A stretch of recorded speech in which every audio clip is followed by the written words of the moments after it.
আপনি কি নতুন ভোটার হবেন, না আপনার ভোটার লিস্টে বা ভোটার কার্ডে বয়স বেশি হয়ে গেছে, সংশোধন করতে হবে?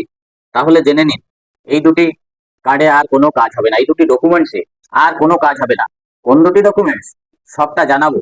আমি শ্রীবাস পাল, এখন সকাল চ্যানেলে আপনাদের সবাইকে স্বাগত। এবং এই গুরুত্বপূর্ণ তথ্যটি দেখবার জন্য অবশ্যই ভিডিওটি স্কিপ না করে শেষ পর্যন্ত দেখবেন।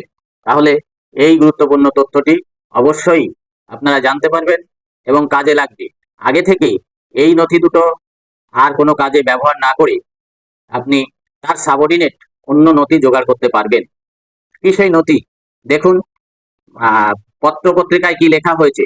একটি দামি বাংলা পত্রিকায় লেখা হয়েছে, আধার প্যানে আর হবে না ভোটার কার্ড। টাকার বিনিময়ে ভুয়ো নথি দিয়ে আধার কার্ড তৈরির প্রমাণ মিলেছে। খেলো করি, মিলবে কার্ড। এই চর্চা এখন রাজনৈতিক বিতর্ক ছাপিয়ে ঢুকে পড়েছে জাতীয় নির্বাচন কমিশনের অন্দরে।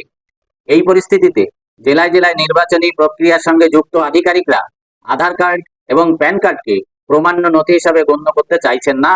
এ নিয়ে জেলায় জেলায় booth level officer, electoral registration officer, ERO এবং অ্যাসিস্ট্যান্ট ইলেকটোরাল রেজিস্ট্রেশন অফিসার, এইআরওদের তাদের ঊর্ধ্বতন কর্তৃপক্ষ নির্দিষ্ট বার্তা দিয়েছেন বলে খবর। প্রশাসনের খবর, বিএলও, ইআরও, এইআরওদের বলা হয়েছে যে এখন থেকে ভোটার কার্ডে বয়স সংশোধনের ক্ষেত্রে আধার কার্ডকে প্রমাণ্য নথি হিসাবে গ্রহণ করা হবে না।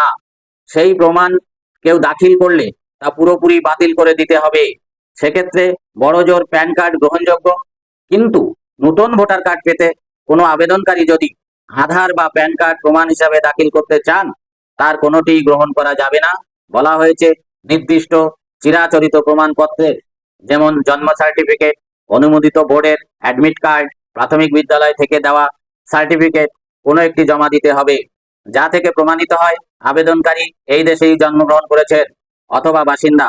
নির্বাচনের কাজে যুক্ত এক কর্তা বলেন, আধার কার্ড নাগরিকত্বের প্রমাণ হতে পারে না, তাই এই সিদ্ধান্ত। বুঝতে পারছেন?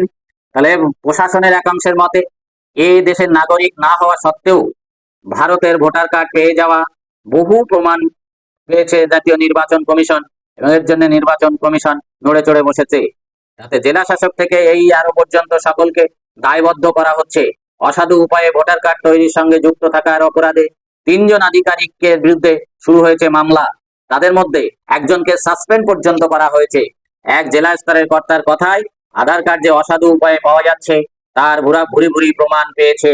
ফলে পরিচয়ের প্রমাণ হিসাবে এই কার্ডকে মান্যতা দেওয়া খুব ঝুঁকিপূর্ণ। সেই কারণেই প্রত্যেক নির্বাচনী আধিকারিক কর্মীদের বলে দেওয়া হচ্ছে যাতে তারা আধার কার্ড প্রমাণ হিসাবে গ্রহণ না করেন। পাশাপাশি কমিশনের তরফেও নথি নিয়ে বেশ কড়াকড়ি হচ্ছে।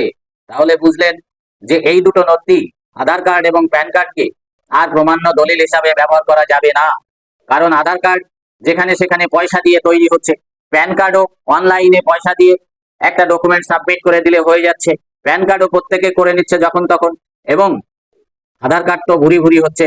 বহু বাংলাদেশি নাগরিক এখানে আসার 2 মাসের মধ্যে, 1 মাসের মধ্যে আধার কার্ড করে ফেলছে। সুতরাং এই সমস্ত তথ্য নির্বাচন কমিশনারের কাছে পৌঁছেছে এবং তারা প্রমাণ পেয়েছে আধার কার্ড এবং প্যান কার্ডে জালিয়াতি হচ্ছে। সেই জন্য নির্বাচন কমিশন কঠোরভাবে নির্দেশ দিয়েছে যে এই দুটো আধার কার্ড এবং প্যান কার্ডকে প্রমাণ্য দলিল হিসাবে গ্রহণ না করতে। অর্থাৎ আপনার ভোটার কার্ডে যদি বয়স বেশি বা কম হয়ে যায়, সংশোধন করার জন্য আধার কার্ডে বয়স আছে দিয়ে আপনি সংশোধন করবে, হবে না। আবার প্যান কার্ডে আছে, প্যান কার্ডে দিয়ে হবে না। প্যান কার্ড যদিও বা হয়, বলা হয়েছে প্যান কার্ডকে যদিও বা গ্রহণ করা যায়, কিন্তু আধার কার্ডকে আদৌ গ্রহণ করা হবে না। সেই জন্য আপনারা প্রমাণ্য দলিল হিসাবে স্কুলের সার্টিফিকেট, প্রাইমারি স্কুল থেকে নেওয়া সার্টিফিকেট, অথবা আপনার মাধ্যমিক পরীক্ষায় পাশ করেছেন তার বোর্ড সার্টিফিকেট অথবা অ্যাডমিট কার্ড, এইগুলো আপনি প্রমাণ্য দলিল হিসাবে ব্যবহার করতে পারেন। তাহলে আপনারা এখন থেকে সতর্ক হন। ভালো থাকুন, সুস্থ থাকুন। ধন্যবাদ সবাইকে।